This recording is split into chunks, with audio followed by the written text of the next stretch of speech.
In this sequence, we're going to show a window installation, and we're also going to show you just a little trick in the Tyvek.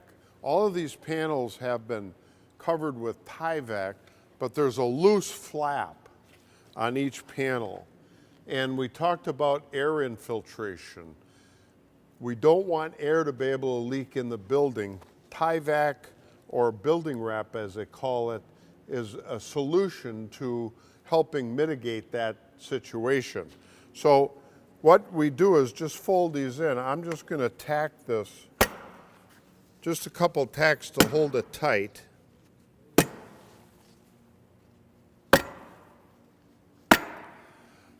Now once you have that tacked, you have this seam here.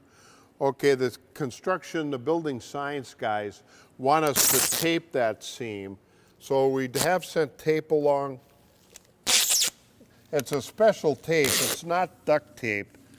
It is a little bit special. So you want to put that on before you close this up. Now, eventually we're going to put a log cover plate on here.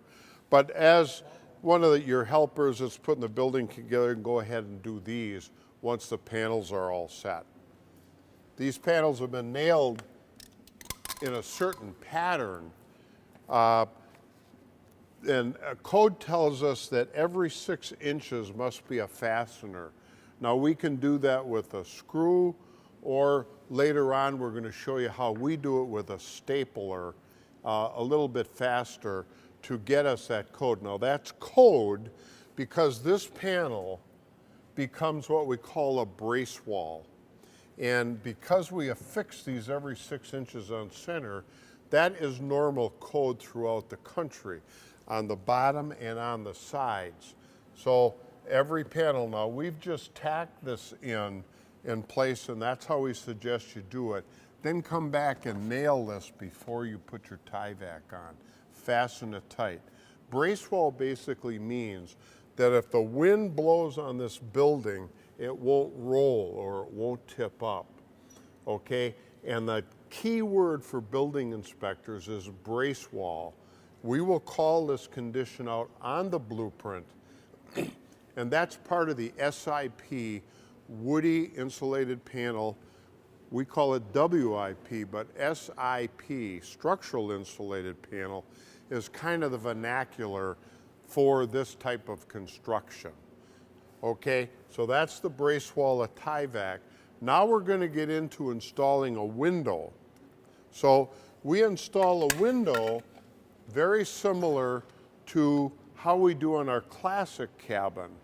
So what we're going to do is the flashing comes loose, but there is a groove in here that will show you that I want to fill with some sealant. And I only want to do it to give me just that extra little seal. So we have that filled with sealant. This flashing goes in. This is specifically designed to go through our, to go in between the logs. This is cut at 41 inches to go between the logs. The flashing, we call this the drip edge. So any water that comes off the window will hit this drip edge and flow beyond the log face. That helps protect the logs. If you got a sheeting rain or driving rain that comes and hits the windows, this will keep that out of there. So we will slide the window in from top. What we do before that, this side's already set up.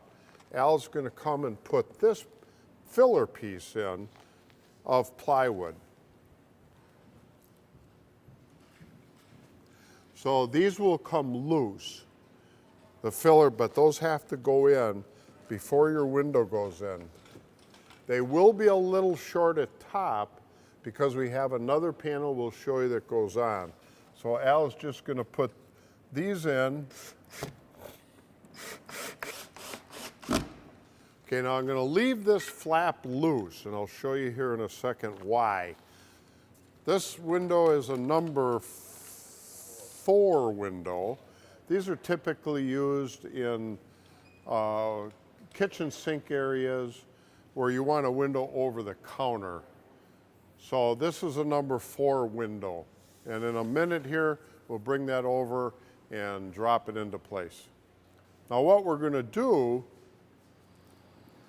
is drop the fin into this place. Now we have some sealant in there already. So you got to be sure the window is closed and latched. That's a key in installing windows. That keeps the window frame square, closed and latched. So all they're going to do is tip this up and drop it in this groove.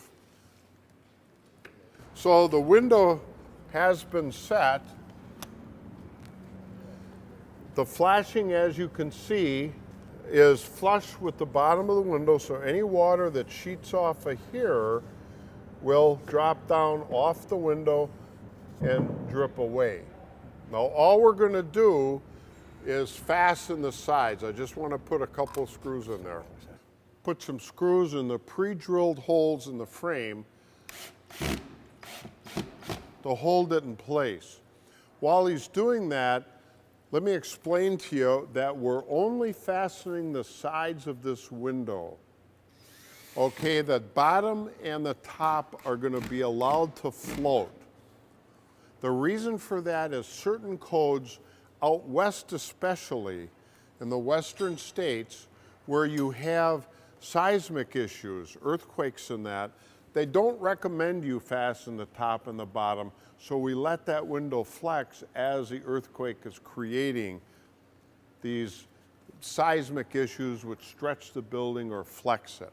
So we're complying by virtue of this by not fastening the top and the bottom. They are set in sealant, but they're not fastened per se, mechanically fastened. If you have any further questions, contact us at the information listed.